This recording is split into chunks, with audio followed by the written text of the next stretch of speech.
Definitely not big cock, John.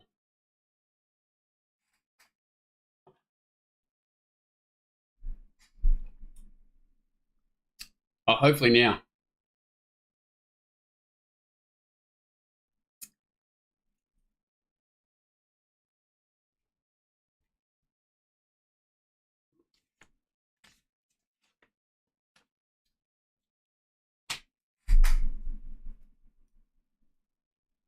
Big cock, John. That's one thing. I've been called a lot of things. I've never been called that.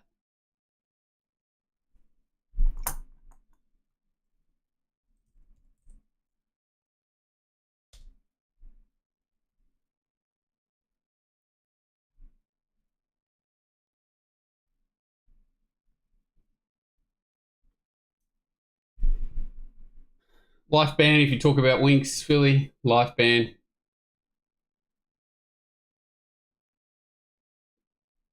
Length of the blade of grass, maybe. Length of the blade of grass. Debbie crying.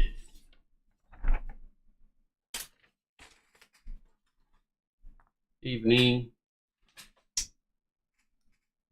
Pulling your leg is on board as balls. Far out. Not my third leg. First thing, probably talk about this track. Don't think anyone who doesn't get in straight away will be too worried about missing that. So it looks like it was like in the 6 to 7 range, which is obviously pretty exceptional. I didn't even realise they upgraded it from a 9 to an 8. That's interesting. Just saying that now, not that it really matters. But yeah, they did a good job for sure. Track race is really fair from what I can see. Sort of tempo was important. Maybe right down towards the inside was a little bit of a disadvantage. Coming around them from the back, maybe a slight disadvantage as well. Sort of sustaining a long run around them. Maybe not the easiest thing to do either, which is usually, you know, pretty normal for a testing track. Maybe it was just a little bit wetter out there and towards the inside. So sort of 4, 5, 6 off to about sort of 10 or 12 off looks like it was the place to be. Very exciting stuff.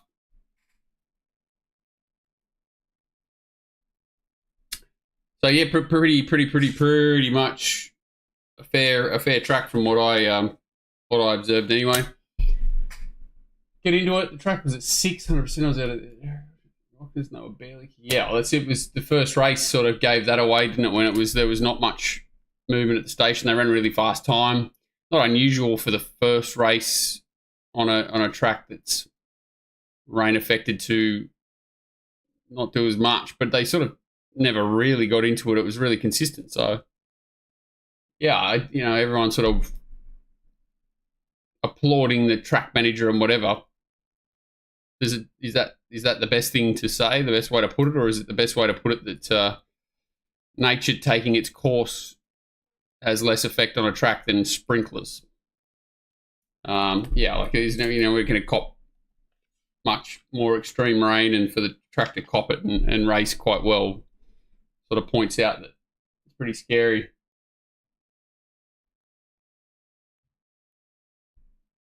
Lane's right in the first. I think they backed it more because it was a bit hard fit, had some form around decent horses. I don't know why in the world they backed Bjorn's horse. No clue. Wasn't given much hope either. Yeah, well, he won't be judged when it doesn't rain. That's the thing. They don't care. They sort of sweep all that under the carpet. But I was a little bit surprised that he sort of lapped it up. But I guess you've got to in that sort of circumstance. But I don't see really how it was much to do with the track manager. But anyway, on the Kenzo track, and we're ready to go. Light on. Glad it all worked out regardless. The first was run at a pretty even tempo, quite fast overall time. They went quite quick to the 800, sort of maintained it to the 6, and then came home above average as well. So it's slightly above average tempo, but only slightly, and fast time overall. Espionage is a horse that sort of we were backing to win the slipper there 6 weeks ago, and then it went a little bit pear-shaped the day Nash sort of lost the plot on it, and then had a little issue after that. Trial wasn't great since, and then came back in distance. So there was a lot of weird things going on with this horse, and a few gays have sort of gone a bit funky lately, and this wasn't one of them. So well backed late. Funny ride from Nash. I thought anyway, on Rosalind Star. He's done hot too. Bounced out well second, and Espionage goes to third. Grabbing hold of the horse, but they, as I said, they were going very fast. So it's not as if he was going slow. He was just stopping it from going probably too fast. But it was that the one attribute the horse had that sort of gave it a chance to beat Espionage. Maybe he would have did it tame to the tables. I don't really think so. But yeah, it's obviously a very, very fast horse that looks like it's got a bit of developing to come, Rosalind Star. So it's one of the future. I don't know what they do with Espionage now. Certainly wouldn't be surprised if they put it away and sort of brought it back for the spring now that it's got what sort of race was this, Group 3 or something under its belt. But yeah, sort of Rachel stays to the inside on Too Darn Hot. There's what's it called? He Too Darn Hot. So she made the cardinal sin of going too quick and then staying in the worst part of the track, gave the horse no hope. Didn't really affect its chances overall, I don't think, as in I don't think it would have finished too much closer. Espionage sort of looked in a little bit of trouble for a few steps, but his stamina sort of come to the fore late. I actually didn't mind the run of this horse, Hallett. We'll go back and look at it. And Trafalgar Square, I think, knocked up again. Wasn't a bad run for a maiden. I think both this needs to spell, and He's Too Darn Hot certainly needs to go back in grade, but sort of just duck back a little bit. And a good battle on now. Rosalind Star, the outside of Espionage. Espionage takes the lead now at the 100, starting to draw clear. And the first favourite's home, Espionage. Pulls away to win by 3 to Rosalind Star. Yeah, so the winner all merit. Second horse, good, but just a fast horse. Don't know really what to do with it. Probably needs a break as well. The third horse is just completely cast here for mine. Like, you look at her here, she's absolutely floundering. The others are running away from her, and then really late when Tim gets stuck into her, she really responds. So I thought that was a good sign. She's another one that maybe, sort of a next prep horse, but 1, 2, 3 across the line, even 4, all next prep horses. This horse can win a maiden for sure, Trafalgar Square, and He's Too Darn Hot. Probably needs to come back in grade.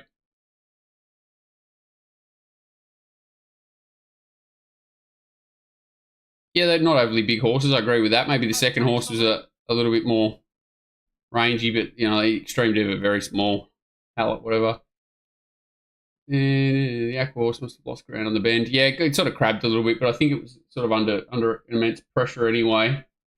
Bit of a nothing race to start without knowing where they're going. So Espionage is probably the only one that you want to follow if it ends up in a race of any substance over the next few weeks.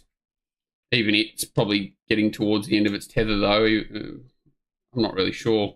They don't have many bullets left to fire the Waterhouse camp, so maybe they will keep it going. Very interested to see that Lady of Camelot's most likely going around in the Percy Sykes this week.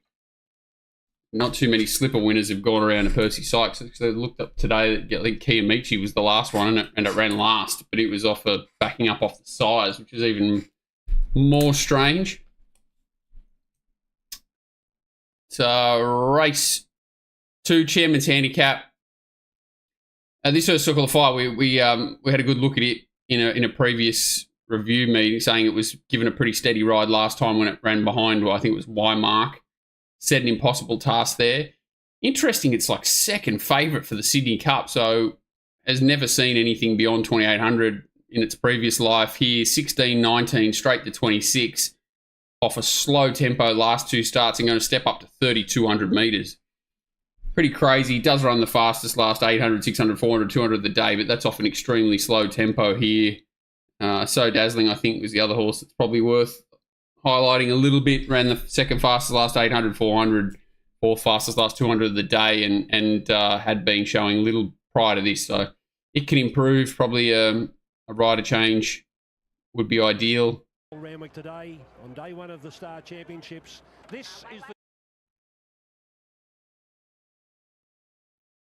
Lingy. I got beat in the Percy Sykes. I definitely didn't go that far back looking. I was even surprised Kiyomichi ran. And the funny part about Kiyomichi was there was a stablemate that McDonald rode in the race that was like 14s to 5s and got beat a nose. Whilst Kiyomichi was like 5 to 2 to 9 to 2 and ran last. pretty well together with Double Cherry, and they vie for the lead. Stockman a lot closer today on the outside as a Garlo. Followed by Funambulist, who's buried on the... Yeah, it had a terrible setup here, Circle of Fire. Really got keen in the run too. You can see it's sort of back there, fourth last early. Very keen, so there's some merit in this win for sure. Just far and away the best horse in this race, you'd have to say, winning off the slow tempo from back in the pack. Verona obviously had a couple of issues, not really sure what happened with it. Pulled up with respiratory noise.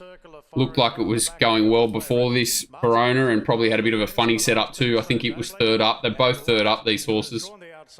Stockman had the fitness edge, probably wanted wetter and was found out pretty much. The two on-speed horses, it wasn't surprising to see them kick on.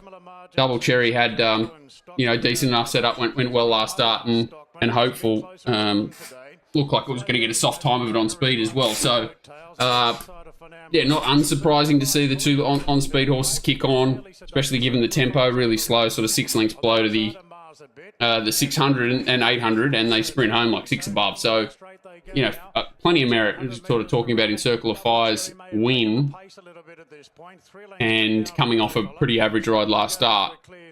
Wasn't really given a super ride here. It was just too good for them, basically. Sort of moved into the race quite early, and was just too strong for them late. So makes it 600-700 metre running here. Well, this is the fastest last 800 of the day. So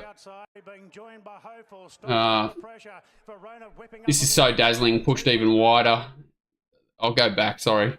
The other thing I want to show about So Dazzling is that it can settle closer. So Rachel sort of forcibly dragged this horse out of the race, ends up dragging it right back behind them. And usually when I'm trying to find a horse that can improve, being able to settle closer naturally is one big thing, and this horse certainly can, especially in staying races, just giving away too much ground for the sake of it. So, yeah, So Dazzling ends up, probably 5-6 lengths further back than it would have to naturally. And go back to where we were. So coming here, just spins its wheels a little bit in this wider section and then hits the line strongly late. But the two leaders look home here. Verona obviously has an issue. Looked like it was running into the race. Stockman not at his best, that's for sure. And yeah, there's a lot to like about the way this horse flattens out.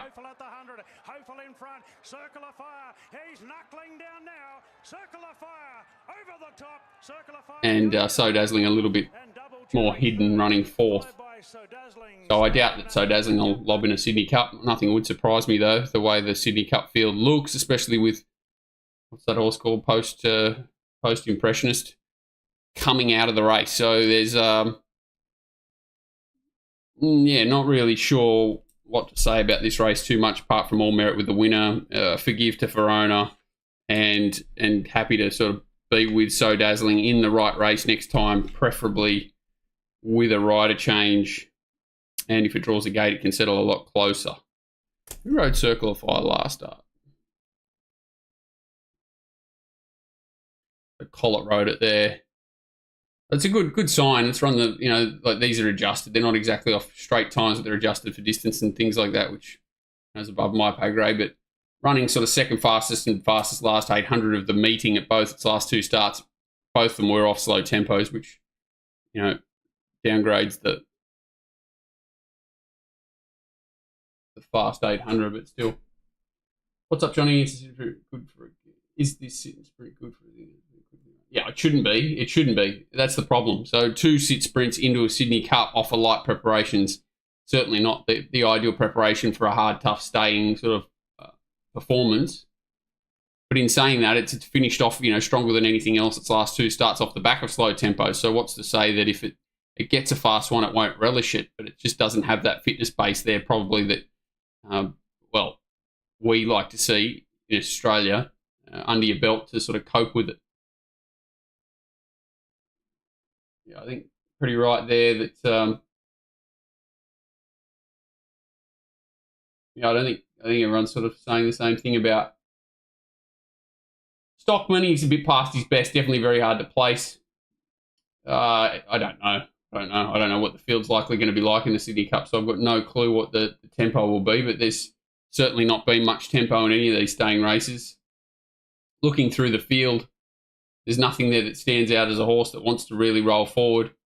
More Felons, Ashrun, Circle of Fire, Calipore, none of them want to roll forward. Amade doesn't want to roll forward. Athabascan, Glentanius, none of these horses have got speed. So, you know, potentially we get another slow run race. But the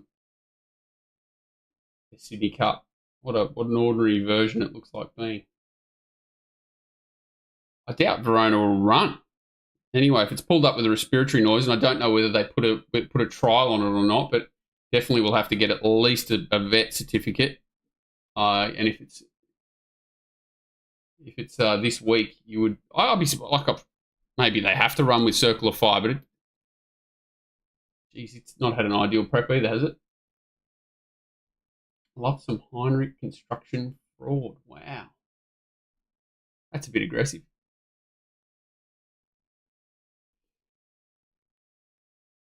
Anyhow, staying race, nothing too exciting. This is probably one of the performances of the day from Ducasse, a race that I certainly missed the mark in, but was expecting a much weaker race. Who was the horse that lost the stirrups in Adelaide? Was that a Made?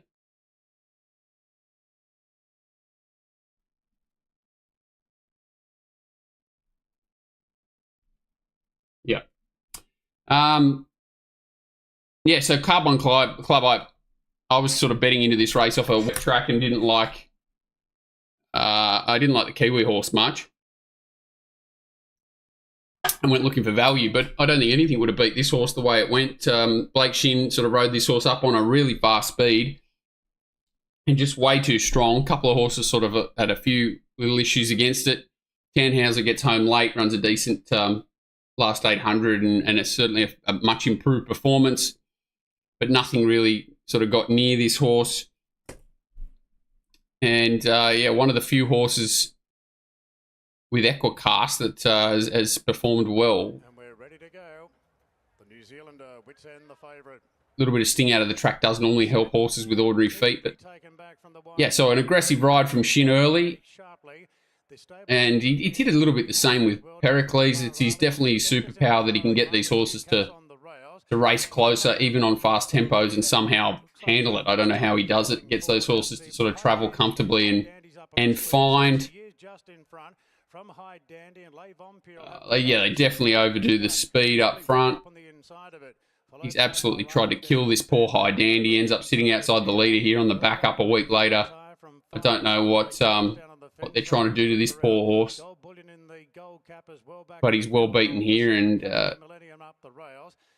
I didn't mind the run of this horse, Ajita. I think it's got a race in it. Gets beat a fair way here, but second up into a fast run, high grade race or highish grade race. I thought its effort was pretty good. Ajita in the David Payne colours back towards the inside. McHale's not a bad run here, but sort of fall back the fence, makes a sprint up the inside and sort of just peaks late. Sees them all, 7:50 to go, and the years in front by a length and a half to High Dandy. Ducasse third from Les Vampires. Morali the roughie on a 3-wide. Kintyre 3-wide with covers, probably about as good a spot as you could find around the Kiwi horse Wits End. Zondi's on the back of it, looks sort of Firestorm, one-paced horse. Tannhauser's coming through the middle here in the blinkers. Cafe Millennium's a little bit unlucky here, back towards the inside with the red colours, red blinkers, white cap, gets stood on its nose a little bit, and certainly not the sort of horse. So these two horses sprinting back towards the inside here. Ajita's eligible for much easier races than this. I thought it went okay. McHale's certainly flying, maybe back to 1400 might suit it, but again, sort of tested back towards that inside section. No one really knows how bad that was. So to make ground quickly in that section off the back of a fast run race, no surprise to see it get a little bit tired late. Shin finds the right lanes with Ducasse, but it's at closer to the speed than anything else, in the first 5 or 6, I think, across the line. Yeah, the next nearest was sort of McHale in the run. 17th, 28th. And Les Vampires. So it's clearly the best run in the race, Ducasse for mine. Sort of said Tannhauser's pace assisted coming down the outside, but still a much improved run. McHale just peaks on his run late, and the more dour horses get over the top of him late. So I think McHale, again, It's had good hidden merit in all its runs this preparation, so we might get on it again next start if it's well placed. It's definitely absolutely flying for mine. I don't know where Ducasse ends up. It was back in distance from a 2,000 metre race there, as was Kintyre.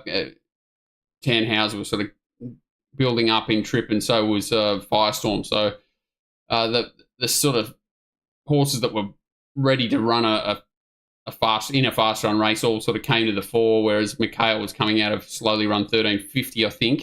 So it did a good job. Big gap to the rest. Yeah, I'd say like maybe Tannhauser ends up there. I don't know if Ducasse will keep racing on, will it? It's had quite a few runs. I don't know what the hell Traduce is. What did you make of McHale? Yeah, so I think McHale was probably one of the better runs. Yeah, Ajita's beaten a long way back here, and it was in that sort of wrong part. He was there for a long way. He's there to like this point here, so sort of the 150. He's not too far away, and then he just knocks up, and he's only second up here, and he just clearly knocks up. So he's a horse that I can forgive. And McHale's probably the one that I'm most interested in following out of this race here.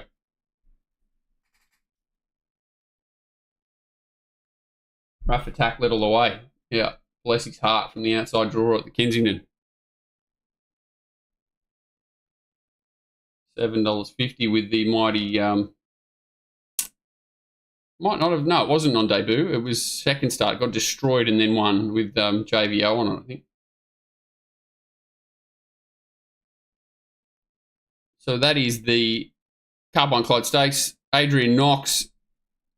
A bit of a stop-start race here. They sort of control tempo, then they slow it right down from the 8 to the 6, which sort of allows everyone to get into the race, and then Good Banter out sprints them. I thought it was a really good effort. Good Banter, quite a few good runs in this race, and sort of led me to looking up the Queensland Oaks, which is on the 5th of June, 58 days away. So I don't know whether... I'll just have a quick look at the Oaks market. So you've got Good Banters in the Oaks market, Concello's in the Oaks market, Kenyatta's in the Oaks market, 50 to 1. Geez, that's a big price if it runs. Firestorm's in the Oaks market, which was in that previous race over the mile. Yeah, it'd be interesting because this looks like a perfect race for Queensland Oaks candidates. And if a few of these back off, so Concello and Kenyatta especially back off, and even Hariri, they all look sort of Queensland Oaks perfect sort of horses. I thought Private Legacy maybe proved that back to a mile region maybe might be more to her liking. I'm picking on Rachel King, maybe a rider change for it as well. Concello was really good. Kenyatta was really good. Good Banter was really good. And Autumn Angel was, good with the weight as well. But we already sort of know she's a good horse. So, yeah, it just looks a perfect Queensland Oaks level race. It's just a matter of whether they back off. This is 58 days. They've still got 2 months before that race. So knowing what the plan is with these horses, basically everything. So Good Banter's well back in the race. I think Kenyatta's here. Fourth, fifth. Who else have we got here? Autumn Angel in the middle. Concello's in the Star Thoroughbred colours. Well back in the field, then is Concello, last straw. Back with Hariri, who's on the inside, and Private Legacy's last. So again, interesting that Private Legacy's dragged out from a wide draw again. So we're sort of talking about it back to a mile.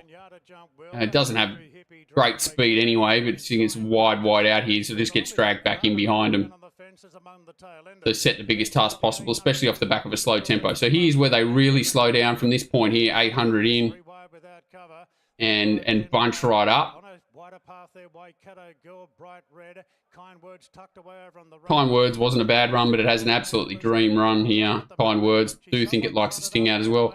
Kenyatta ducks back towards the inside here. Hariri tries to get to the outside. Concello comes through the middle. Good Banter is just sort of getting squeezed out wider there with Autumn Angel. So, yeah, she's been dying to win a race. Good Banter, been very unlucky all preparation. So here's Kenyatta. I thought its run was really good. So just about hard fence here. Difference with this compared to the last race. So just talking about McHale, say, compared to this horse. McHale was going up in distance off the back of a fast run race. and force back to that inside section. So you would expect that horse, having expended naturally more energy in the run, going up in distance, so testing, it will run out of energy quicker. So as soon as it sort of sprint dies, it's going to stop quick. So anything it does, I would say, is really good. And this horse here, them haven't gone as quick, hasn't spent as much energy, is going up in distance. So it's a little bit in between, but it should have more energy to sort of plough through the worst going for a little bit longer than Mikhail did. So that's the way I look at things anyway. So Hariri back here sort of getting home when it's all over. Private Legacy ran into the race and I think peaked. Cancello runs right through the line, as does Kenyatta. This horse here sort of, does it put a dampener on the form, or just is it a product of the slowish tempo? But this is Bush Girl. It's not a bad horse, but does it drag the form back is probably the question I'd ask. But pretty lightly raced horses that are all pretty talented for mine. Just go back again. Yeah, this Hariri just desperate for a fast run race. So it's the sort of horse that could run in an Oaks, for argument's sake, next week. And if for whatever reason they somehow went hard, probably unlikely, it's the horse that will just keep coming all day long. Whereas I think your Kenyatas, Cancellos, Good Banters, and Autumn Angels are all a little bit more adaptable. As I said, I think this horse is going really well, Private Legacy, but definitely does blow out late, maybe sort of back a slight bit in distance. And I think that's as good as Last Word, Kind Words can go. I think that's as good as Bush Girl can go. Autumn Angel Super, 8 kilos, absolutely got to beat. Broadsiding Immoral. I don't know what race it's going to be in. Bush was 300s when the prices went up. Yeah, it's a good horse. Do you get a haircut every day, or is it a wig? Interesting. You get a haircut yesterday, though. Yeah, I just don't know if it'll get the trip.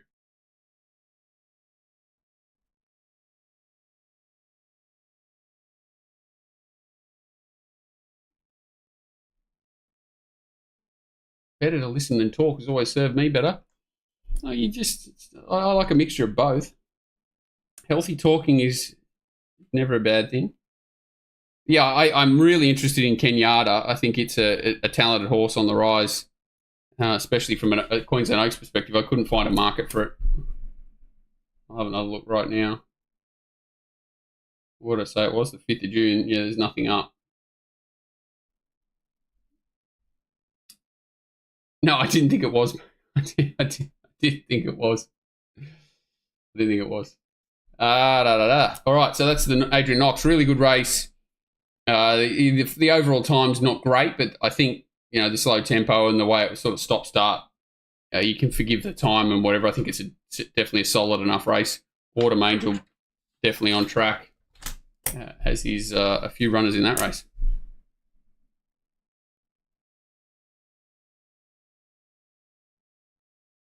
Is that not that horse that they're talking about there, Firestorm? Is it not the one that was in the previous race, Callum? It won the last race on the Kenzo, or a few weeks ago? What horse are the Fernhill, the Broadsiding?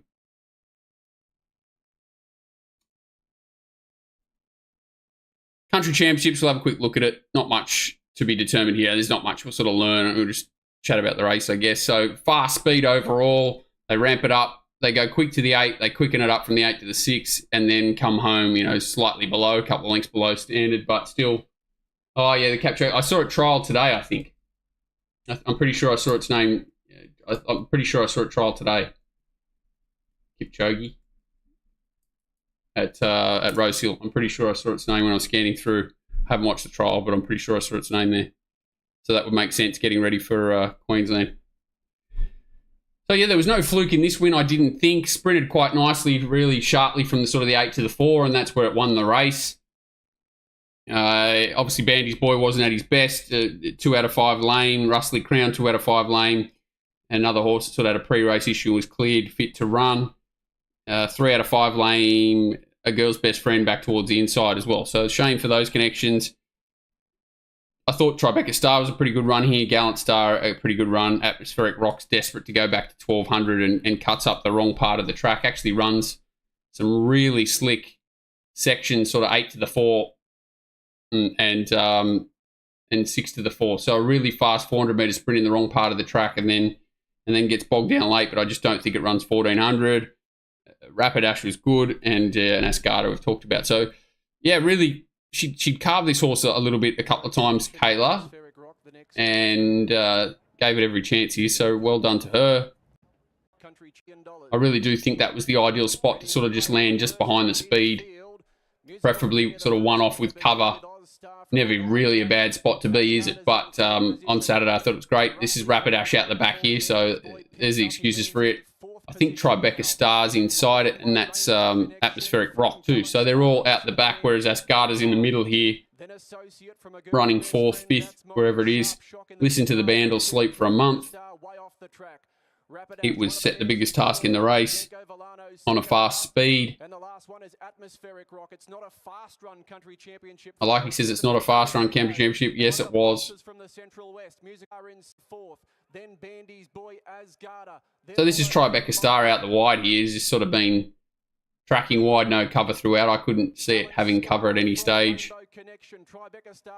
And all these others sort of cut through the middle. Rapidash through the middle. Atmospheric Rock comes back towards the inside. Jason Collett Special. And the winners here, Ascada, really does sprint quite nicely and put the race away here. They were all there to sort of get to it, and you know, I was still always am a bit critical of Sam Clipperton, but yeah, pretty one-paced effort from Gallant Star, just kept coming and coming. Rainbow Connection, I thought had its chance. Rapidash a little bit unlucky, but that racing style sort of getting back a bit too far is becoming the norm for him and costing him his chance. Atmospheric Rock back towards the inside there, sort of said sprints quite sharp and then peaks out. So good effort. Rainbow Connection as good as it can go. Bianco Villano got home okay, and so did Rapidash, but they were both pace assisted. The winner all merit. So like I think this horse back to 1200 metres can run well. Atmospheric Rock for sure. Listen to the band. Poor bugger was a complete forgive. And that was Tribeca Star was a complete forgive, but it's been up for a long time. Probably goes for a break now. A lot of these horses, that was their sort of peak, whereas Atmospheric Rock, I think, might have a little bit of racing left in at this prep. So it's probably the most interesting horse for me going forward. Yeah, I think Sam's gone. I'll think about it. I don't know whether it's his fault. Talk about that ride when we get to it. It's a pretty bad ride, I thought, but I think he's Cactus. Couldn't believe Bandy's Boy was $2. Me neither. I don't think it runs 1400 strong either. It sort of got away with that race, but easy to say that now after the race when it's pulled up lame too. But we were keen to bet around with it.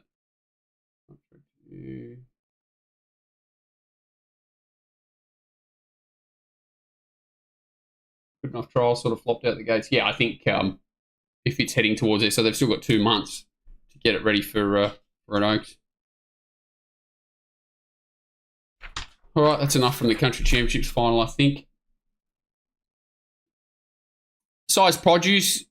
This was an interesting race because pre-race, two handler Storm Boy sort of held together. Then once he got behind the gates, he absolutely melted. Pretty average ride from James McDonald. Don't think it really cost the horse too much. Pretty average ride on Prost from Hippo as well, to be fair.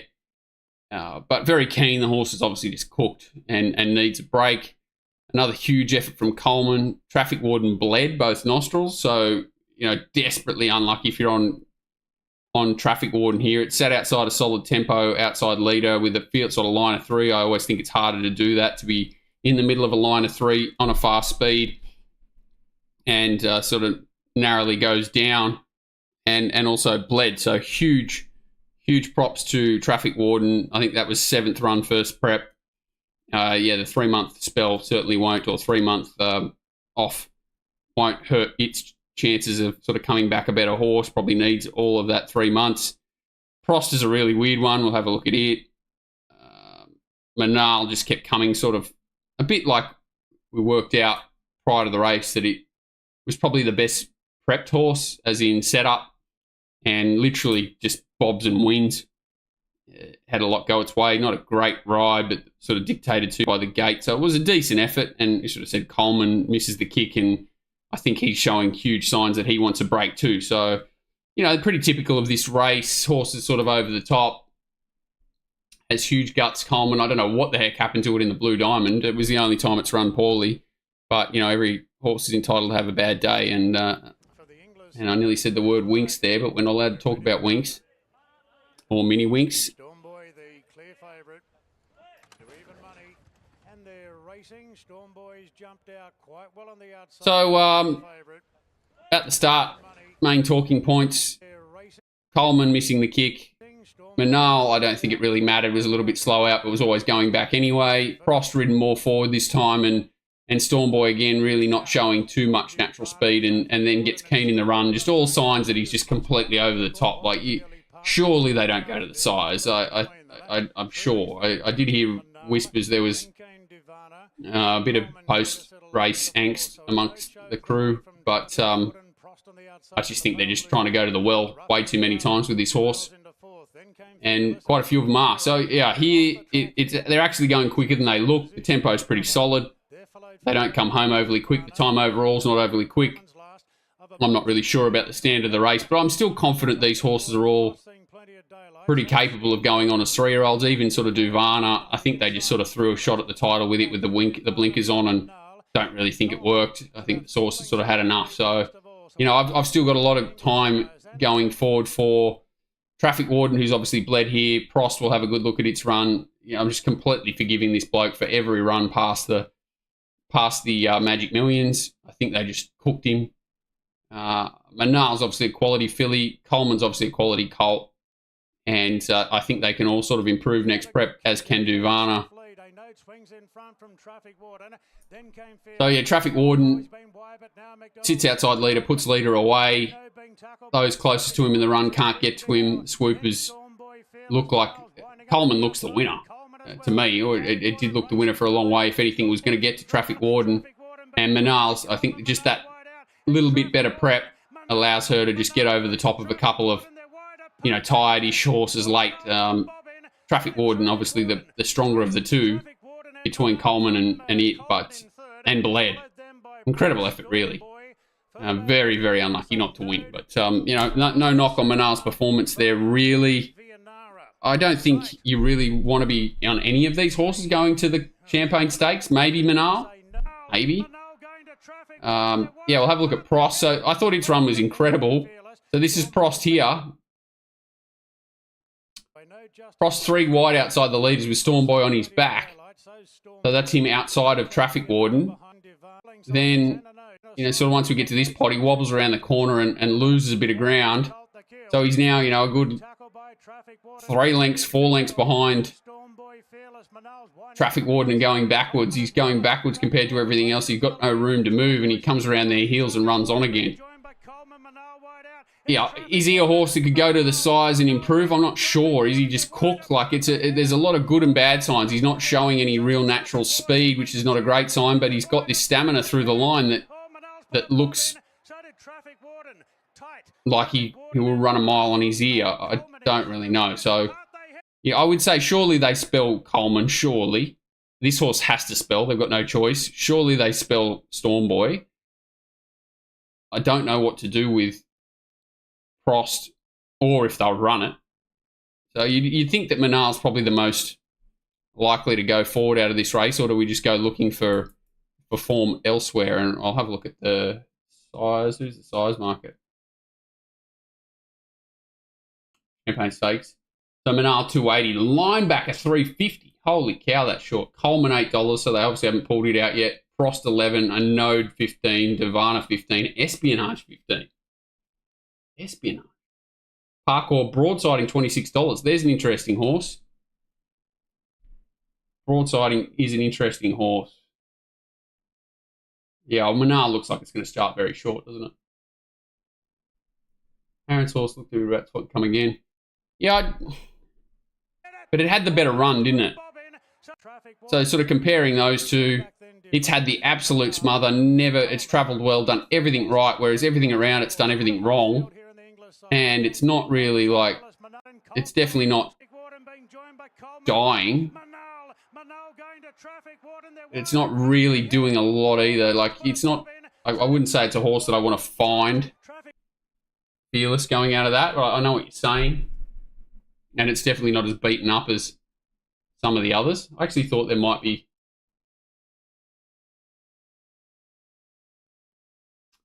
Yeah, I think they half butchered it. I think they overworked Storm Boy. Yeah, there's one thing with Gay's horses, and it's not true to the letter here, but going back in distance is usually one of Gay's toughest things to do because she gets them so fit. It's very hard to sort of rein them back in, and because Storm Boy got to the 1200 in the Magic Millions, then they it was 3 weeks between runs, heading into the slipper off the back of whatever that was that it won. I can't remember the name of the race. I think she might have just overcooked him. Like that little clean out run was probably ideal, and I think she probably had to do a lot with him, and I think it looks like they've just cooked him between that lead up run where McDonald rode it into the slipper, and then post slipper it just looks like he's barbecued. Yeah, I hope Traffic Warden comes back in the form that we see him here, because I can't remember who it was. There was someone actually in here that was singing huge praises of Traffic Warden. What odds will you give me Giovanni winning a Group 1? Jesus Christ. Yeah, that's a tough one. No, that's something I'm not interested in. Yeah, someone in here was saying like Traffic Warden huge size, Traffic Warden huge for the Champagne, and they were probably absolutely spot on. I was critical because it was going to be so deep into its prep, and I think it was coming off the back of the size win there, so it might have been before the slipper. I don't remember who it was, but there was definitely someone in here that was super strong on Traffic Warden, and they were spot on. TJ Smith, bit to digest here. Sprinting ranks is very thin. I wouldn't say they're poor horses, but I just don't think there's a lot between all of them. Imperatrice, whether it's not at its best or whether it was just a bit of a perfect storm in the spring, maybe a bit of the two, maybe it's more of a Moonee Valley horse. Obviously a very good horse and ran well again here, but you could basically say like Chain of Lightning's gone well, sat up on speed, and I did read that Moody's instruction was to sort of, if you had a slow enough run, to take advantage of it and try and pinch a break up the straight, and that was really probably what got it home here. A mix of a lot of things. Bella Nipotina's run well, rolling forward, pardon me. I wish I win, just knocked up. Looked the winner for me. I just thought it looked the winner the whole way and just completely knocked up. And in saying it knocked up, it ran the 5th fastest last 200 of the day. So it's not as if it was stopping like it was shot, but it just didn't continue that powerful sprint through the line. Imperatrice ran well. I thought the ride on Sunshine in Paris was not the worst ride I've ever seen, but I'll make a case when we look at the replay to say that I think it could have sat outside Imperatrice in the run and it would have won. Espiona probably should have won. Magic Time ran very well, I thought, in the wrong part of the track. I thought the ride on it was very steady. Johnny Rocker's the horse that makes the form look pretty steady, but it had every chance. Bonus Notches was a little bit unlucky, thought it ran well. Willinga Beast has run well for this grade. And then the three at the back, Cold Crush obviously needs a spell, 100%. Marzu is a bit of a light of other days and did work hard in the run for sure here. And Af Cabin, jury's out on him a bit. I don't think there was any post-race issue, but he sort of was keen in the run. And I think maybe he had that long spell and then a couple of forgive runs back, and maybe he just needs another break. And in the springtime, I'd be taking Af Cabin seriously again.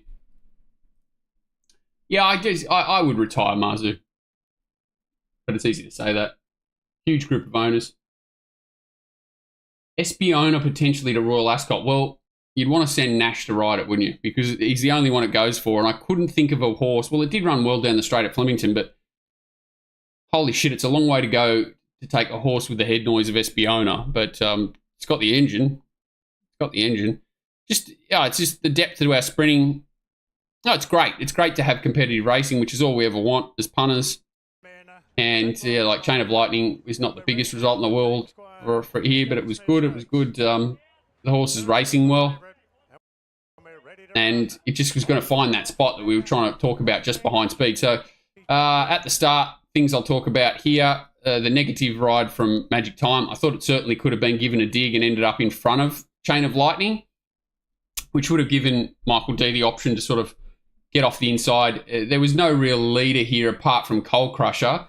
And obviously Coal Crusher didn't really show that speed that we know it's capable of last start. I think they wanted to lead desperately against Malkovich, and Hippo rode the horse aggressively and couldn't get near Malkovich. So you should have been aware of that, I thought, here, and, you know, look to even take it up potentially. And if something wanted to go quick, let him go. But I just think from that inside draw, Michael D was really negative and gave the horse basically no winning chance from that point. The other point I want to talk about here is Sunshine in Paris.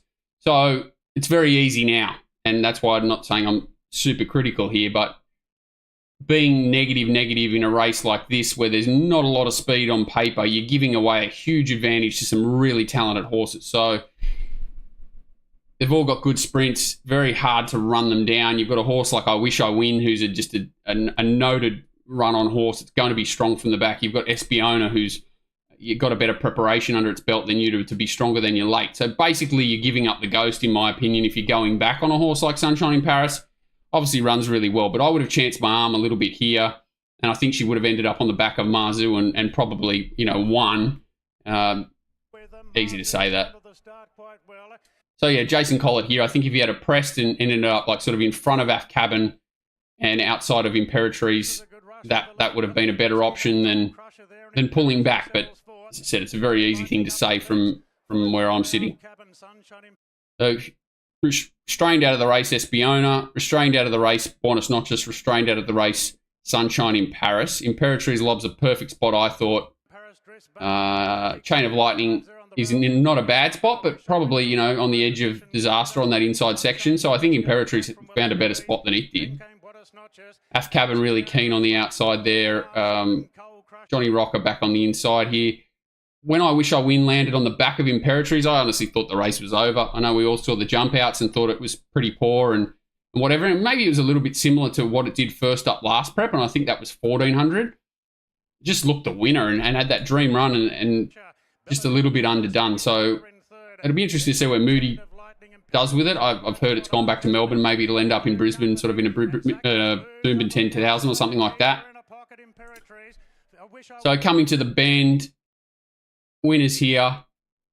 Magic Time, as you can see, sort of in the wrong spot and not looking comfortable. Espiona charging. I Wish I Win in the absolute ideal spot. Imperatrice not in a bad spot either. Bella Nipotina's done a little bit of work. Af Cabin and Marzu basically aren't in the race. Willinga, which Willinga is it? Willinga Beast. Buenos Noches. Gets onto the back of Half Cabin, followed then by Johnny Rocker and Magic Time coming into the straight now, and Coal Crusher move to a narrow lead. Bella Nipotina, it's go time for Bella.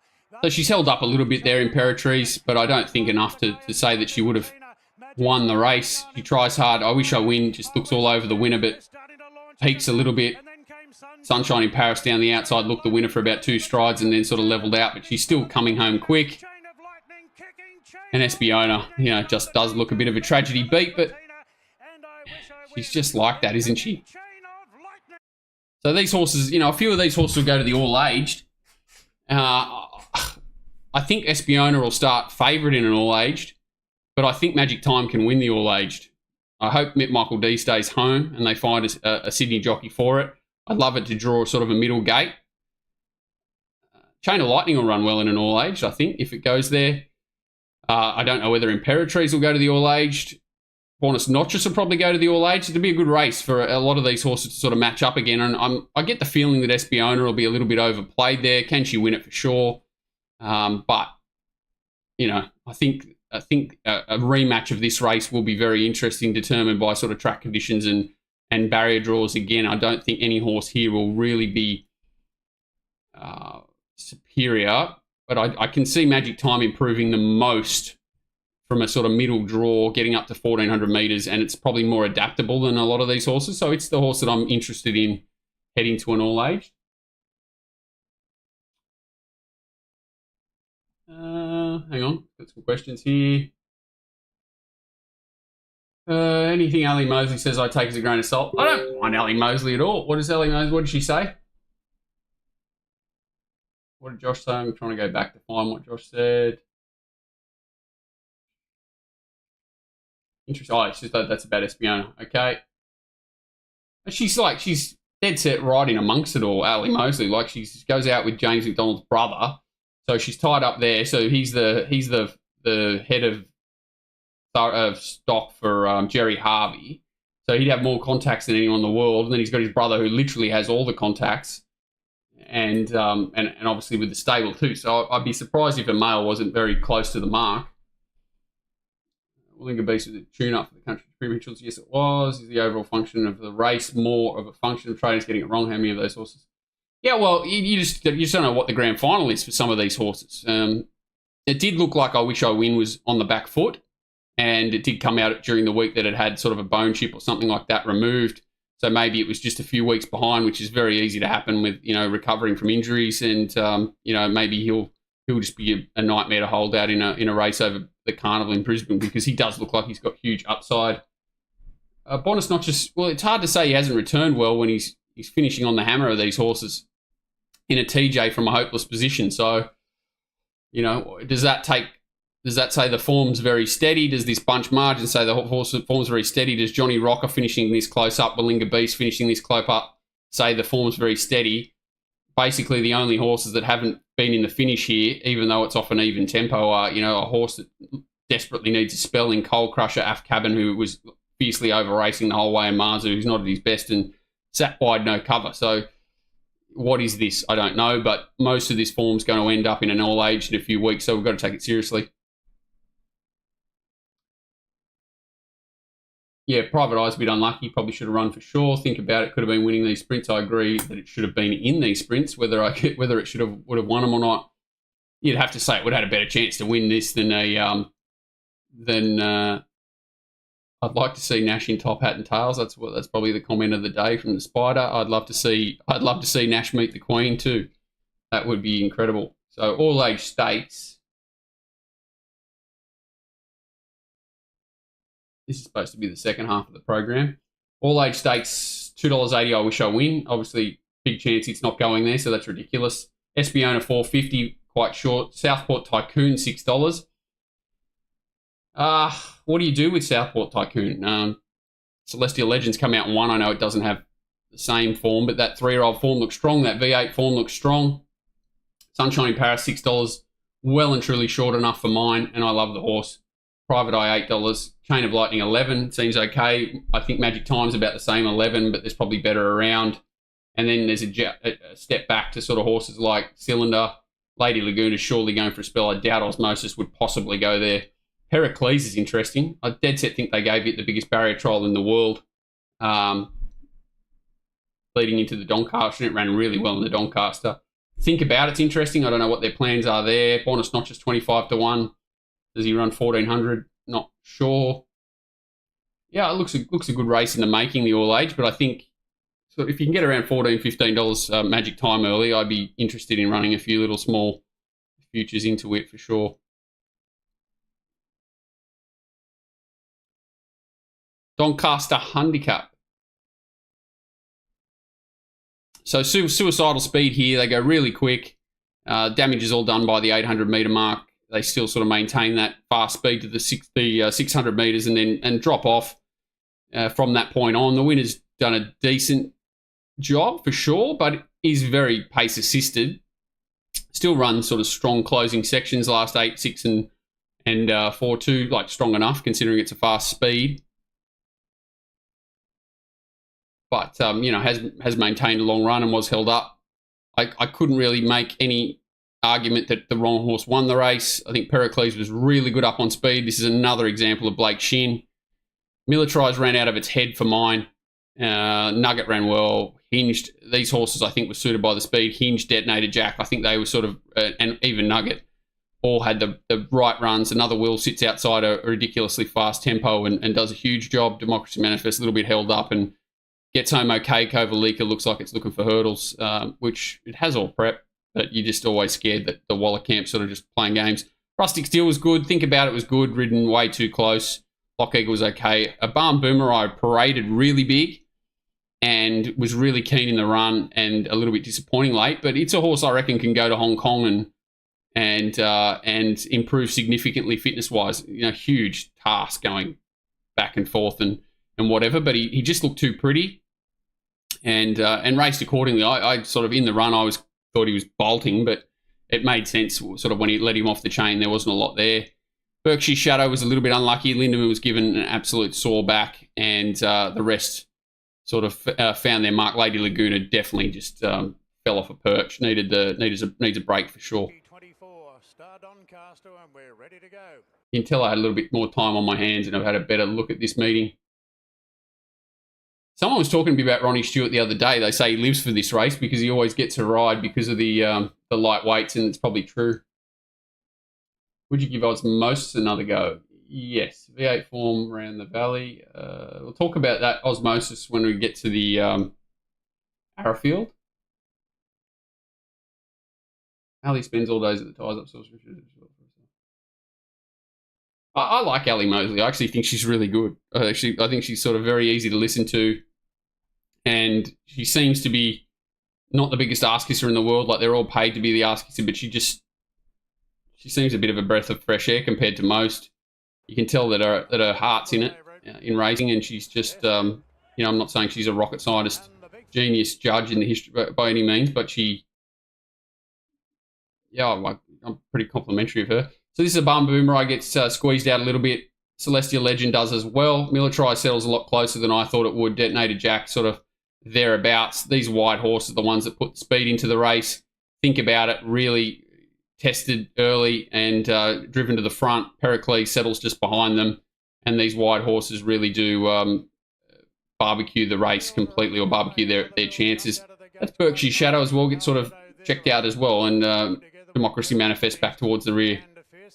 Also, so I thought actually Tyler's credit here, he doesn't play the game of trying to hold a spot, and that's probably what wins him the race or gives himself the best chance to win the race at the end. So a really good ride. I'm often critical of Tyler, and I thought he got this one right, especially at the start. So, he gives it a little kneel there to hold a spot, but he's not desperate to hold this position, up where maybe the Obama Samurai is, which, maybe would have been to his undoing. So Pericles rolling forward here. If you want to go back and watch his run in the previous race, you can see that of the biggest barrier trial of all time. I don't know how he got militarized up trucking this close to the speed. A few of Waller's horses certainly went really well on the weekend. It was one of them. Yeah, think about it. Just way too close to the fast speed. Another wheel sitting outside exposed. Way too close to the fast speed. Very unlucky. Looked like that draw might be okay on paper, but Fearson just goes way too fast, and then no luck in getting a bit of cover from a horse like Navajo Peak, or ending up in a spot like Pericles did, which is where you would have loved this horse to have landed. Just didn't happen. This is Lady Laguna. Celestial here is obviously the winner. Obama Samurai in the middle travelling, you can see it travels so strong and then does get held up, and then there's not a lot there. So I think he's one that when he goes to Hong Kong, I'm not a big Hong Kong person, but I'll be interested to see what he does there, and I'll probably have something on him if he's a silly price, because he just looked great, but he just looked too good. So Tyler, again, really good job to get to this outside section. Lindemann given an absolute sore back. Thought it was horrible placement putting this horse in this race personally, but again, easy to say after the race. Detonator Jack gets the right run through. Hinged is back. Where's Hinged? Somewhere here, isn't it? There's Hinged here coming to the outside. I thought it had cover, had its chance. Nuggets back towards the inside somewhere, is it? Nuggets here somewhere, is it? I don't think that's Berkshire Lad, so that must be Nugget there. Behind Lady Laguna. Democracy Manifest gets held up a little bit here. Kovalika gets to the outside, pretty one pace. Not a lot happens here, considering it's a Doncaster straight where it's normally a bit of a nightmare. So this is Celestial here. I never even saw him in the run until he sort of burst through late, and then once he did, you knew it it was a lot of trouble for everyone else. But Pericles has worked really hard on the run, sitting shot, done a good job. Militarized in front with 150 to go, so he's done really well. Again, you know, like it's very hard as a racing lover to not start being critical of these races and what have you. And the 3-year-old form doesn't look super strong, but then they come out and run well in the Doncaster, and you know, one of them winning, the other one not as well in at the weights, runs really well. Well, you know, what is this form? I don't know, but you would imagine these are the sort of weight for age horses of the future because there's not a lot around. So, yeah, I would say that Celestial more so than Militarize, but weights-wise, he's done just about as good a job here as Celestial, and there's not much been between them every time they go around, so maybe I'm just being overcritical of Militarize. Another Will's going to come back as a force. This is Think About It here. He's sort of done a good job up on the speed, just gets tired late. Again, there's not a lot between a lot of these horses, and that's probably the worry. You know, when reviewing this, Berkshire Shadow back towards the inside there, a little bit unlucky, and Democracy Ranifest coming home. So, going forward, what's left in the tank for a lot of these horses, not easy to tell. Did I read that this horse is going to the Queen Elizabeth on the backup? I think I did. And I got a little bit unlucky. Detonator Jack won the gong with the ride from there. Yeah, I think he needed heavy. Detonator Jack.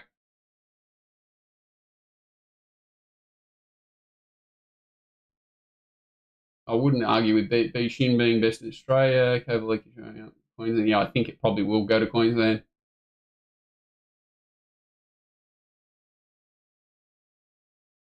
Agree with Callum.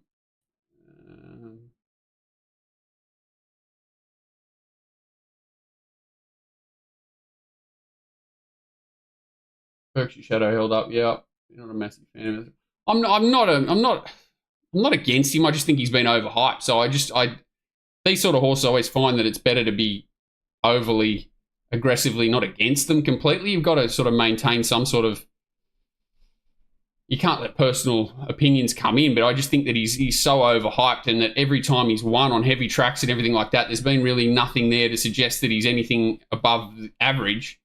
He obviously is above average, but there's nothing there to say he's extra special. Even when he was sort of streaking away, winning sizes and things like that last prep on wet tracks, there was no merit in the end of his races. A little bit like Riff Rocket.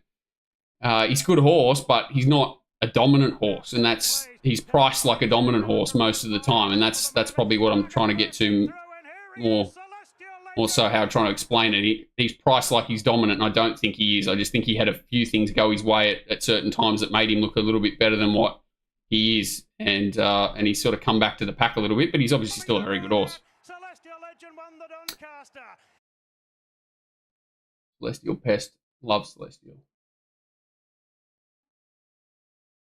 Yeah, I'm only joking. You can't, like, half a camel is again, that's just the way I sort of talk. You know, the more you get to listening to me, the more you'll understand that, you know, I'll back camels. So it's not a full-on derogatory term. It's just maybe a camel's a horse that's a little bit one-paced and struggles to put a race away and needs conditions and things to go its way. So I just, you know, maybe I just talk. You've got to be a little bit colourful in this game, haven't you? And I just maybe.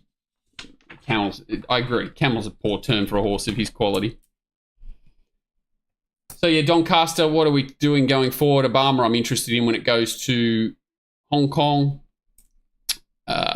Celestial, will that be it for him, or will they race on? Will they go to the all-age? I'm not really sure. I think Pericles can run well in an all-age. Militarized heading to the Queen Elizabeth. I don't think it'll get near via Sistina. I'm sure Nugget will find a race somewhere, and Detonator Jack probably needs a wet track. Another Will surely goes for a break. Kovalika to Brisbane makes sense to me. Democracy Manifest to Brisbane makes sense to me. Rustic Steel to Brisbane makes sense for me. Think About It would be a great training performance to get it to run in an all-age and run well, but not impossible.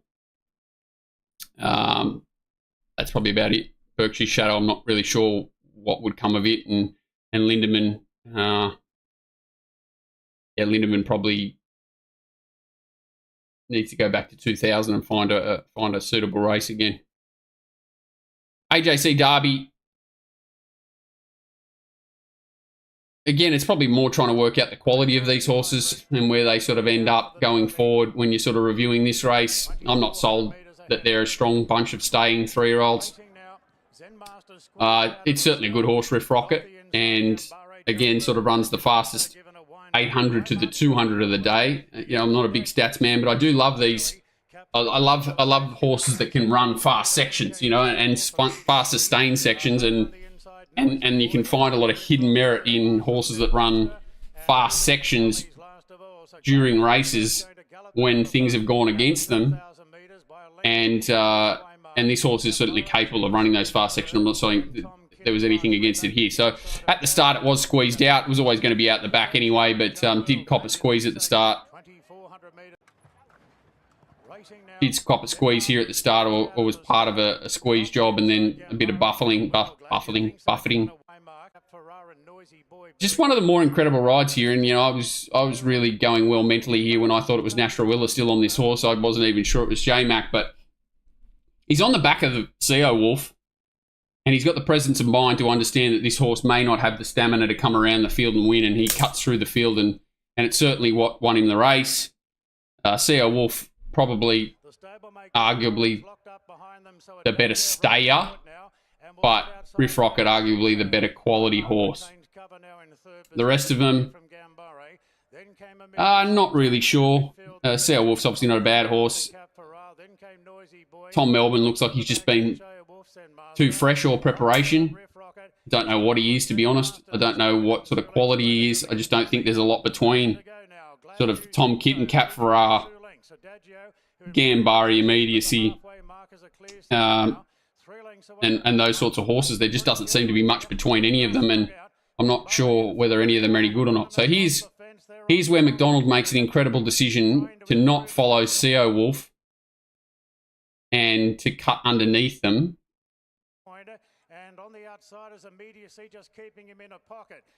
And basically, I think this is where he won the race. So, Glad You Think So, the leader, runs third after setting a solid tempo in front and kicking on.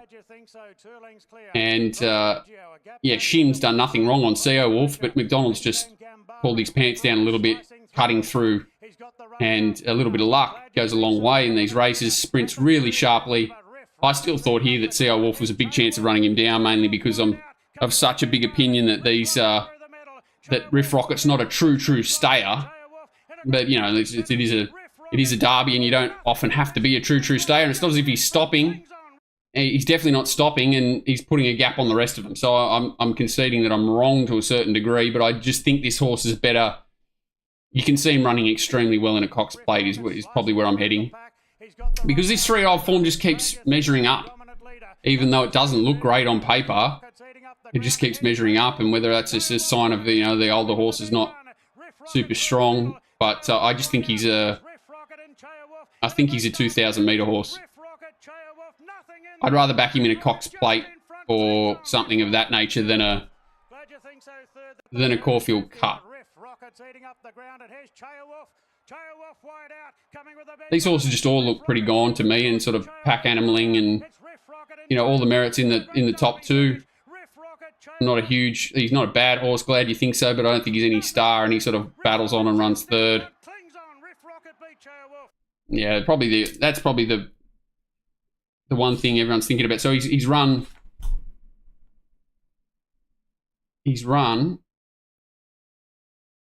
Oh, he hasn't. He's run the 5th fastest 800 to the 200 of the day.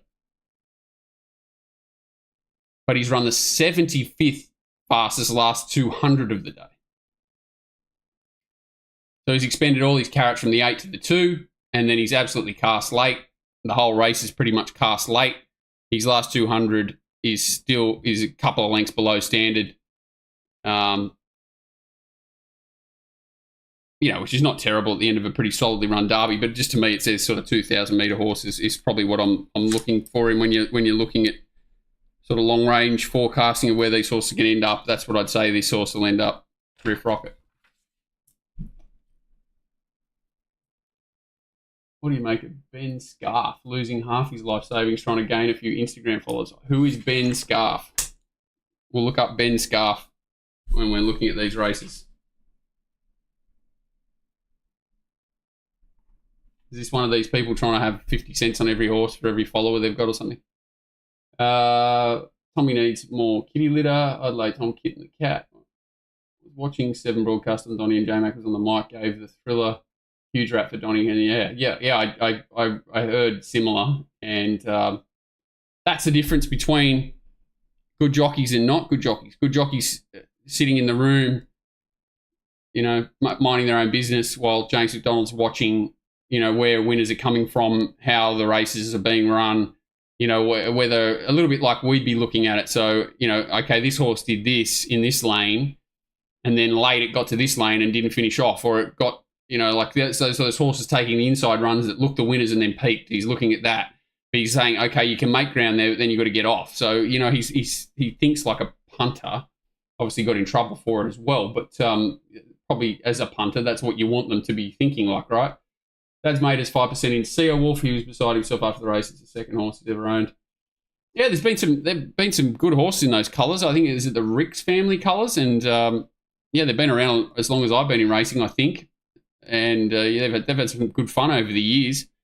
So, you know, he's just a super honest horse. I remember backing him first up this prep CO Wolf and thinking maybe he hadn't come back. He ran at Rose Hill and was pretty plain. No, it was here. It was at Randwick. It was in a benchmark 78, and Tyler Schiller rode him. And he had the perfect run there and was very plain behind, sort of look at the Robusto, Danistar, Sir Ravanelli. So to think that he's, you know, he's freshened him up there and then got him to run second in a Doncaster and second in a Rose Hill Guineas, it's a great training performance. And Joe Pride's really starting to do a lot better job with these middle distance horses, even though he's had a bit of a nightmare with Think About It. You wouldn't count it as a middle distance horse, but he's got a few horses in, you know, he's got City of Life going really well also. So he's adding a few more strings to his bow.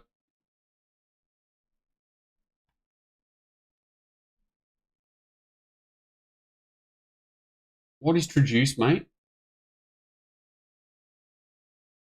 First up? Yeah, I was on it. It was not great, but it was still disappointing. Wasn't a great right. Your Pride Derby horse. Is that Bullet, whatever it's called? I don't think we'll get a price. If we could have got a price before it ran first up, I would have been keen to back it, but I don't think we'll get one. The last race was just a disaster, and what it looked like is what it was. Very average race. They set a very even tempo, don't come home quick, and nothing runs on. Few train wrecks. I'll watch it once. Hard fit horse. Bit of a mistake from me from a quaddie perspective, not putting this winner in. Third up, back into an average race with blinkers on. Change of tactics to be ridden more forward. Probably should have thrown it in just in case it did something like this.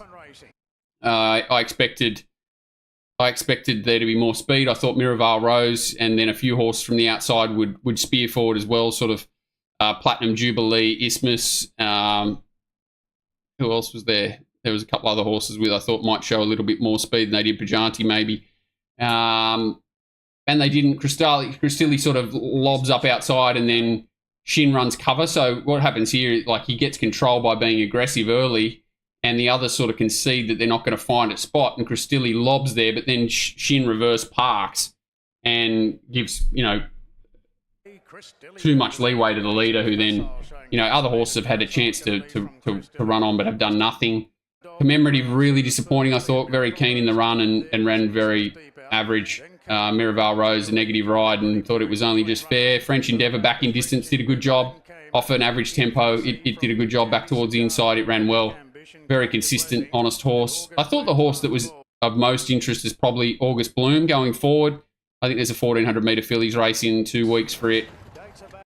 So again, this is it here. Another horse that I think can then hold a more on-pace position as it rises in distance and draws a barrier. So you can see here it's like forcibly restrained out of the race. August Bloom. The Snowden runners have certainly been improving with runs under their belt, so, you know, physical improvements to be expected as well. You can see it starting to toe up into the run here. This is August Bloom back third last. From this race, it's the only horse I actually am interested in following, really.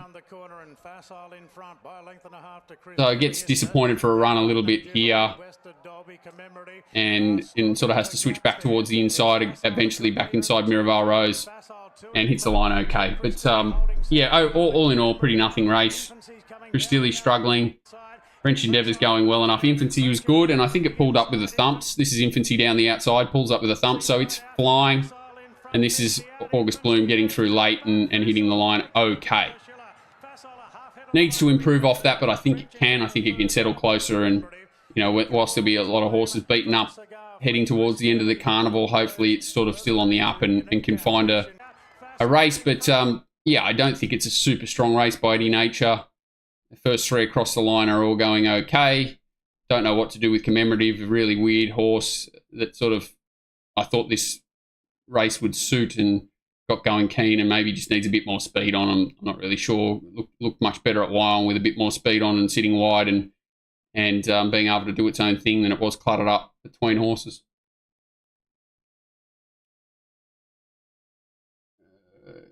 Unique Ambition, is it the one down the outside here? Yeah, I think she's riding really poorly. And again, you know, I do pick on a few jockeys, but you just see they make so many mistakes, and she's definitely a jockey that makes more mistakes than most, and gets a lot of opportunities that are really you struggle to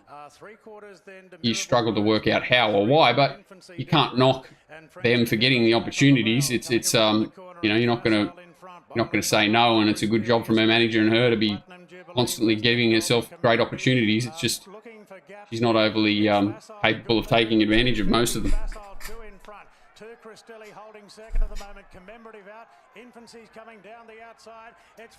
Yeah, nothing race there. Not a bad run. Unique Ambition for sure.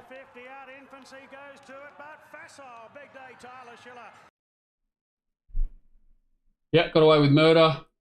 Facile, absolutely frustrating. Cannot get a handle on this thing. Yeah, it's a bit of a nightmare of a horse, and its one best attribute is its good speed.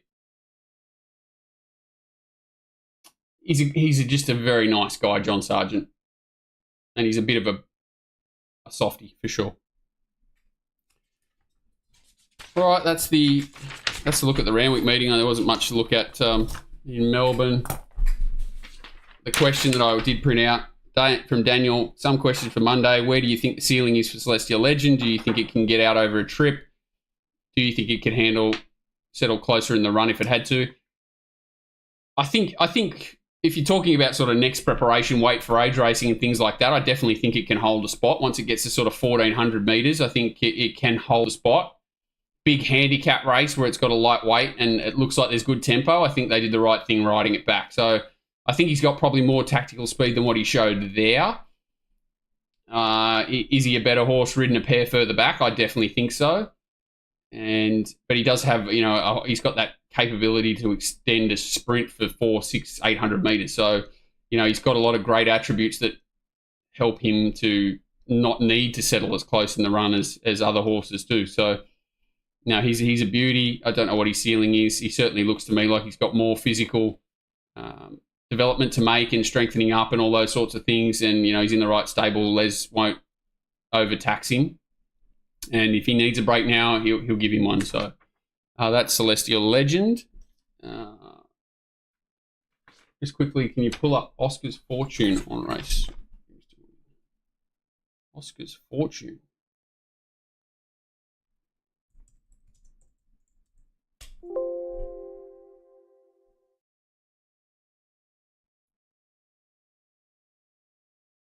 Run some fast time. So this is a West Australian horse.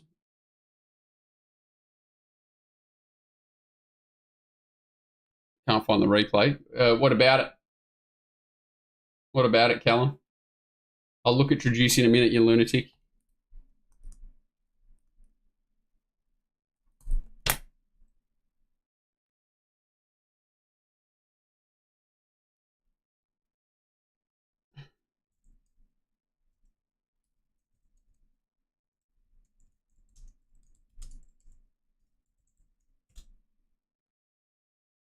Oh, okay. I'll have a quick look at it. What's it called? Oscar's Fortune.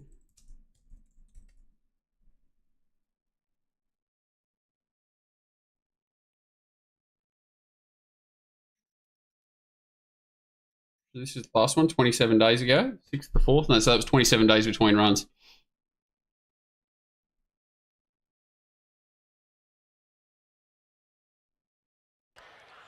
Red light flashing. The return of Amelia's Duel en route to the Quokka. The gates okay, so this is Amelia's Duel race. So this is they've run really fast time here and kept up a really strong gallop throughout. Drop us straight to the back, and Acromantia as always won the start. Straight to the lead from Oscar's Fortune and Comfort. Which one is it? Back there 2 lengths away, 4th Gemma's Son. Behind her Triple Missile. And Oscar's Rail followed further back. Behind the leader, I'm assuming. Amelia's Duel Fortune. Amelia Gemma's Son. The speed is nice and high, but the leader's got a break on them. Acromantula straightens for home. It leads by 2. Oscar's Fortune coming around its heels. 3 lengths away. Then is holy shit! I love the way it changed legs really quick. Oscar's Fortune hits the front. Oscar's Fortune clear. Amelia's Duel trying valiantly. Oscar's Fortune in front of Amelia's Duel, and Oscar's Fortune has upset the. Had a nice run, but no fluke in the win, and really run fast time. I don't know what it did. So it's coming off. It got beat at Albany. It'd be nice and sick there if you got beat at Albany and then toppled. Amelia's Duel. Oh, I know the horse. Yeah, so it's run second in that the race behind Overpass. I know the horse well. Yeah, very talented horse. I'm assuming it's in the Quokka.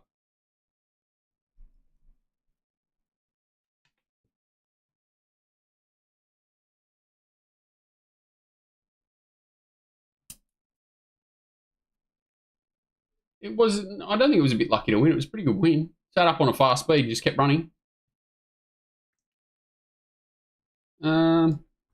What the hell's traduced, mate? I'm going to type it in. If this is what is this horse?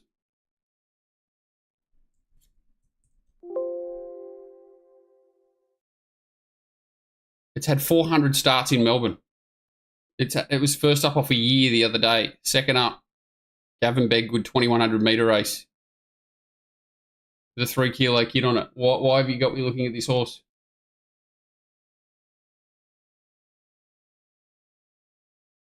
It makes me load these goddamn races. What race was it? I'm going to look at it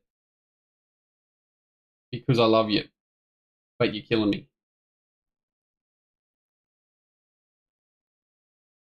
And I'm going to have to watch a goddamn sports bet ad to do it, most likely.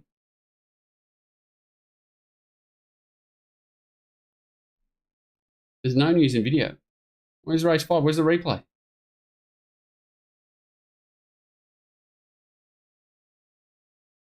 But won the race? Or it was number 1? Or is it, when's it in?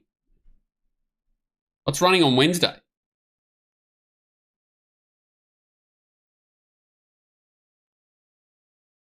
It's running on Wednesday.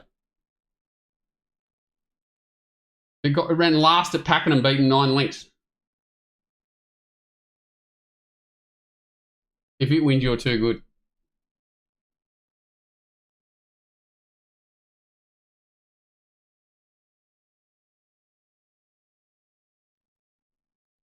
Not betting now. Oh, I didn't change the title.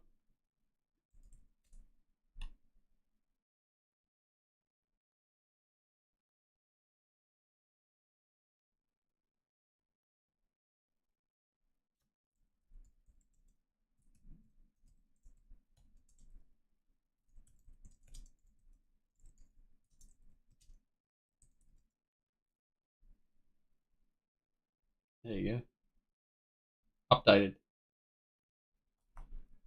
Who's the Masters fan? It's I like Joaquin Neiman, but he'll be short enough. All right, let's look at these races quickly for Saturday.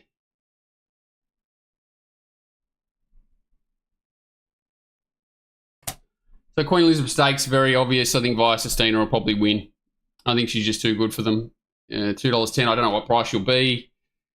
I can't see. I think a horse like Pride of Jenny's only going to help her. I think she's a better horse than Cascadian Mr. Brightside. She's got huge upside.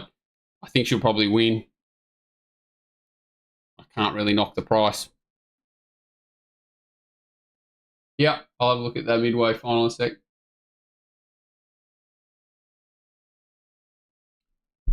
Australian Oaks, again, very boring. I think a Kestrel will win.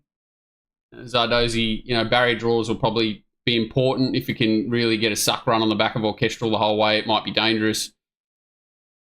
Struggle to see sort of Tutor Levita turning the tables again. I don't think 190 is any spoil. A little bit the same as Vicestina. It's probably justified, but no great spoil.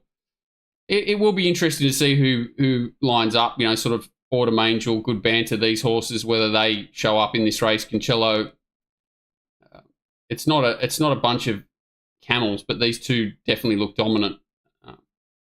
Even sort of Tutor Levita was good. I think it has to be behind Orchestral to beat it, but then it's got to get past it, right? It would help Zardozi if Orchestral drew poorly and struggled.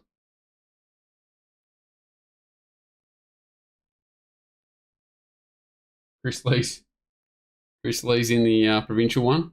Yeah, I think I don't think there's any use betting here early is probably my answer.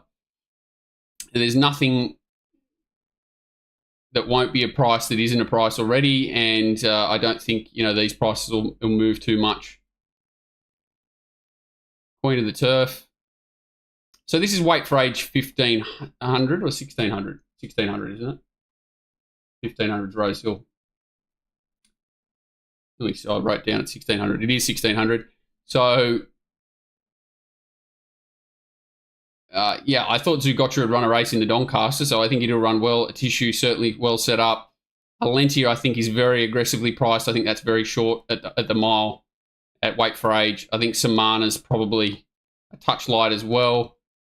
I think Ruthless Dame wouldn't run a mile off a cliff. Tropical Squall can run well. Lady Laguna, I would be shocked if she ran. I don't think Macarena can win at this level at weight for age. I don't think Arctic Glamour can win at this level at weight for age. I don't think Chain of Lightning will show up. Good Banter's an interesting horse, but I don't think it'll show up. Osmose will run, but probably needs it really wet. And I doubt any of these sort of down the bottom here show up. So, like the top two are obvious. Again, nothing there for me to really get excited about early. Sydney Cup we've talked about. Nothing really too exciting here either, I didn't think. Happy to sort of wait and have a look at the race once they all land. Barrier draws, things like that. Not missing anything here. Lady Spelling, yep. Top three are Wallers. Thought they were sacking Tissue after the Fleming run. Yeah, I'm not sure what they'll do there. You'd say that the reason why they've saved Zougotcha from what looked an exceptionally well-placed task in the Doncaster for this race is that it is their headliner. So, it makes sense that if a Tissue's not running and Alentia is a little bit of the weaker link, that they've saved Zougotcha for an easier task here. Group 1 weight for age. Mile. Looks a very, very nice race for it. Tissue is going to the next Broodmare sale. Interesting. Percy Sykes. This surprised me. We talked about it earlier that Lady of Camelot going here, and not too many horses have ever gone, especially won a Gold Slipper and ended up in a Percy Sykes. Seems very, very strange to me, but looks like it's going to show up. Looks like it'll probably start shorter than this. If you think she's alive, she'll probably take a lot of beating. Drifting's a very nice horse. It looks, some sort of danger. Which one's a Mina? So Amina's been racing in Melbourne, ran second down the straight, won 2-year-old fillies handicap race, and a Bendigo 1,000. So it's 1-2 over 1,000, ran second over 1,200 down the straight by sort. Sam Friedman. You'd expect her to start very short here if she lines up, which I am expecting her to line up and Blake Shin to ride her. So, anyone who is happy to take the risk that she's still alive, I'd expect her to start odds on. And Drifting does look, a bit of a bomb-proof on-pace-ish type that'll run well, but I think $6 looks fairly short for it. I can't see any of these horses sort of backing up. This horse was a good win, so I haven't checked its run. More Territories. Bit of a wild card horse.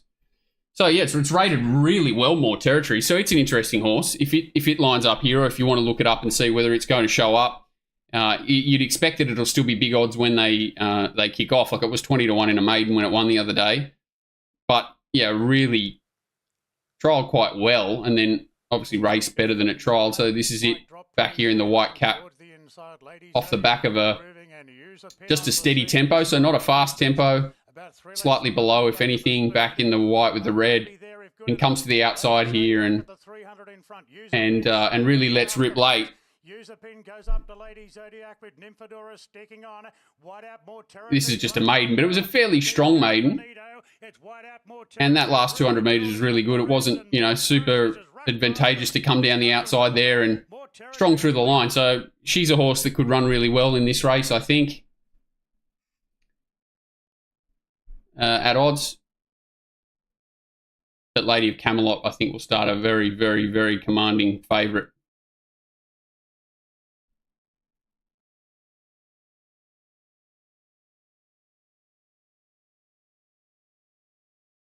Yeah, I'd be interested in, sorry if I just missed those ones, the Auckland Cup comments. It certainly, Lady is definitely not spelling. Lady of Camelot's not spelling. As far as from this afternoon, it's definitely not spelling. Oh, Lady Laguna, pardon me. Lady Laguna. Too many lady horses.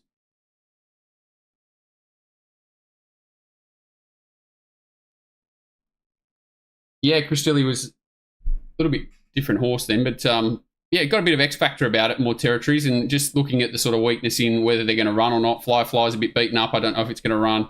Erno's Cube's been up longer than me, and there's just not a lot of depth in that middle section. So you've got the Golden Slipper winner, who's obviously a very good horse, and this guy's just this girl's just got a bit of X factor about her, so she could run a race.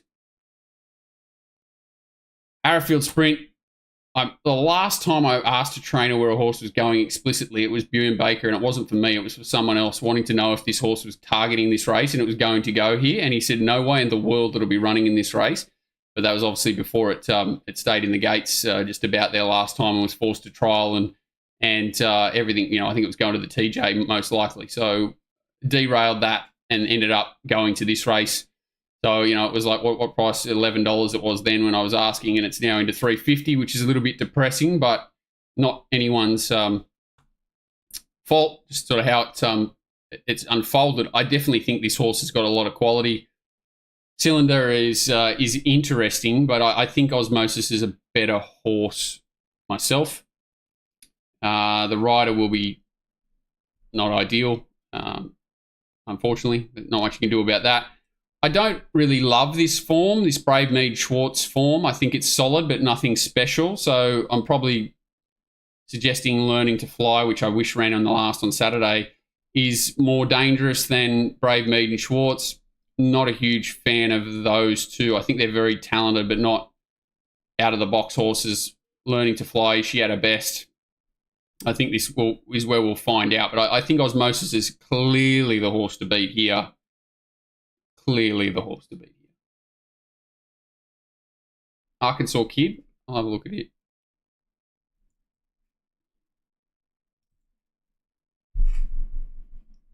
It's a lightning bolt horse, isn't it? In the previous race on the favourite, Estrella goes in. It's funny, this form with the Estrella, because she just does so much wrong for mine and still wins, and then horses around her maybe don't make the form look as good as what it is, but she's just so good. So, he's a good horse in his own right, Arkansas Kid. But he gets straight on the back of Estrella here.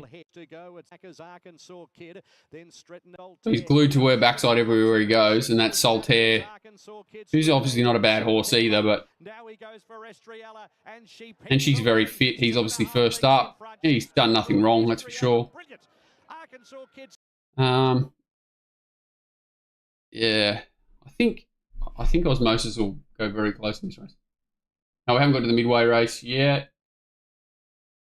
Can they sack Tiz Invincible yet? It's going like a bastard. Yeah, I think Tiz Invincible's been a bit of a victim of a bit like not the same, but so think about it. They've tried to make it into a miler when she's just not.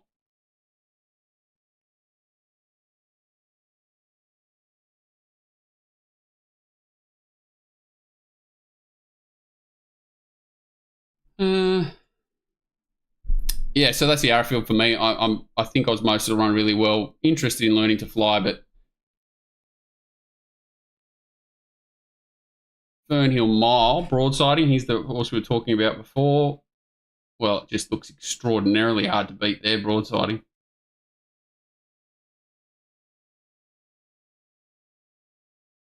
There was another race I thought would go to the Fernhill, which hasn't. I wonder who's riding broadsiding. Probably Tommy, I think, rode it last start. This was the horse that Tim was supposed to ride, and they switched him around. I think they put Jamie Carr on it instead of Tim, which is a bit of a punish. Maybe, no, Tommy got off. That was the race that Linebacker won. And Tommy got off it to ride Linebacker. Maybe J-Mac will ride it, because J-Mac was riding the filly in that race, Silmarillion. Interesting. I couldn't see it being a lot shorter than that after the fields come out. Yeah, they opened at 350. It stayed 350. Sapphire Stakes. Yeah, that's another race where they're probably happy to see the field come out. Nothing there that stands out as horses that are bursting to win a race at odds. Oh, that's annoying. Far out. So this is a horse I've been waiting for, Port Lockroy, but I saw it open up $8, but I didn't think it would firm. And there it is, 8 into 450. So it stays at 1400 rather than going to that mile race that Ducasse won on Saturday. And yeah, I think this horse is airborne, and I was interested in it when it was, but $8 into 450 is very depressing. I can't believe they've piled into that early. Robrick was the horse that ran second to Estrella. Was a bit unlucky the other day. Jolly Star first up. Don't know whether it's going there. I just think this horse is flying, Port Lockroy. But I'm not taking $4.50.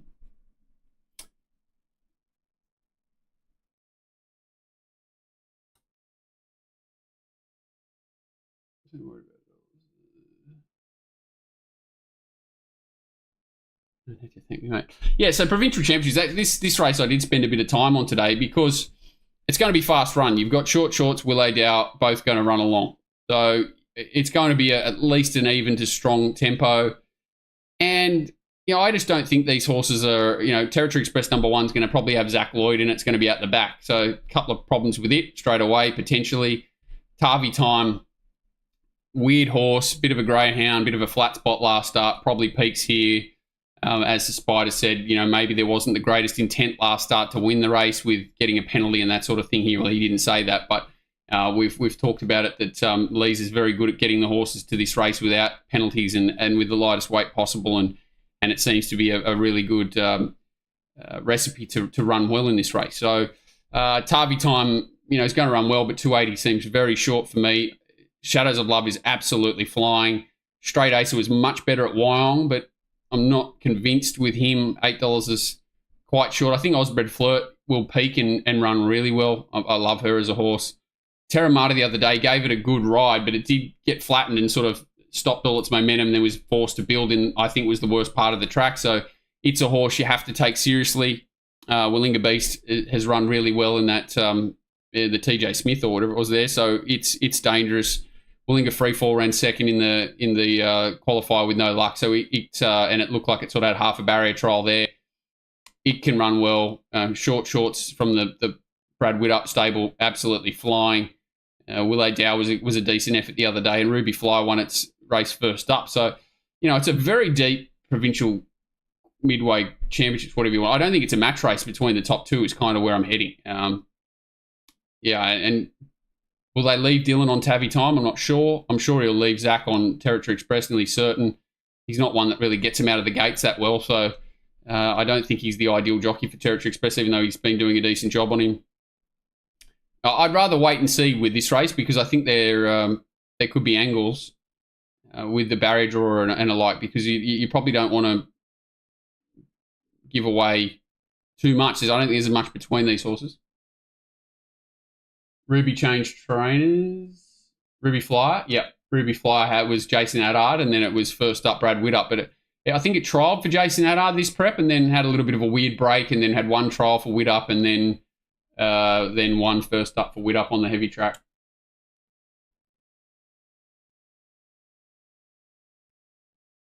So yeah, this is a race I'm happy to sort of wait and have a look at. I think that's it. So not too many. I think the two obvious ones earlier, sort of Via Sistina and Lady of Camelot. Lady of Camelot. I think Osmosis will run really well. I'm not really sure what price we'll get there. I don't know if there's better around than 350. I haven't had a good look. But yeah, nothing really stands out to me as like huge value. There's maybe looking into sort of races like the All Age and trying to poke around with a couple out of these into those, maybe a better option if you're looking to shopping with the early markets. But as you said, like it's pretty hard these days. These big percentages they've got, you got to you can't play them as freely as certainly you used to. Yeah, it was their dream horse. It was their pin-up horse, and they were doing a decent job with it. So, you know, there's a lot of weird things happening in racing, whether it was a change of ownership or what, I'm not sure.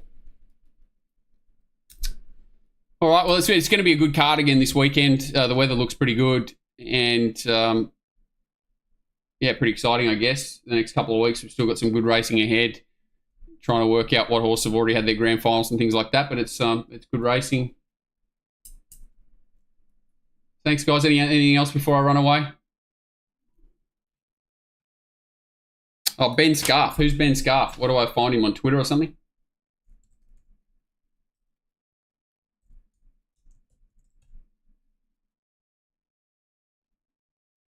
Benny Scarf. Back Benny win plenty.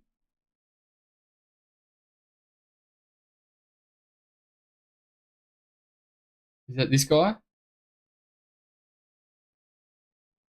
Oh, so he's just doing the same as that other fella.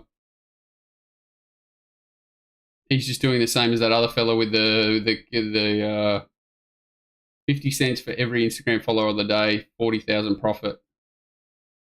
On the last favourite of the day. Geez, that's a very strange one. Oh, how lucky was he with Flexlow? My God. He would have had absolute palpitations yesterday with Flexlow. Oh, well, he's destined to be broke, but he's just doing the same thing that guy's doing with the blackjack, right?